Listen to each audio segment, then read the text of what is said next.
Cela paraît difficile à croire, la canicule ne semble avoir aucun effet sur les plantes de Terra Botanica. Mais ne vous fiez pas aux apparences. Si les fleurs gardent leur éclat, c'est grâce à la vingtaine de jardiniers qui les arrosent depuis 6 heures du matin.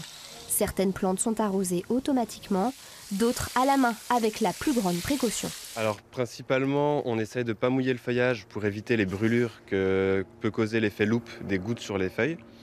Et on essaye aussi, si possible, de préconiser l'arrosage le matin, parce que les plantes seront beaucoup plus à l'aise. Si on arrose l'après-midi, en fait, ça va causer des chocs thermiques. 250 à 300 mètres cubes d'eau sont déversés chaque jour pour l'arrosage. Alors, pour éviter l'évaporation de l'eau, l'équipe de jardiniers a une astuce. Là, on est en train de pailler un catalpa, comme vous voyez, dans un bac. On a justement nettoyé la motte, on a désherbé, nettoyé, vérifié si l'arrosage fonctionnait bien. Donc là, vous voyez bien qu'il y a un goutte à goutte. Et du coup, là, on apporte du paillage pour qu'elle garde la fraîcheur, en fait.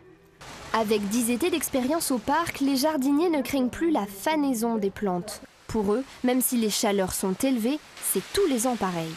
Sachez que même les spectateurs sont arrosés. Il existe de nombreux points de brumisation comme celle-ci qui vont permettre du coup de déposer et d'hydrater la peau grâce à l'eau qui va être projetée. On a également d'autres éléments qui vont permettre aux visiteurs de se rafraîchir. Alors bien évidemment, en fait, on a des salles de spectacle qui vont être climatisées et puis l'ombrage naturel des végétaux. Tous ces litres d'eau écoulée viennent d'un bassin de rétention situé à côté du parc et alimenté par l'eau de pluie.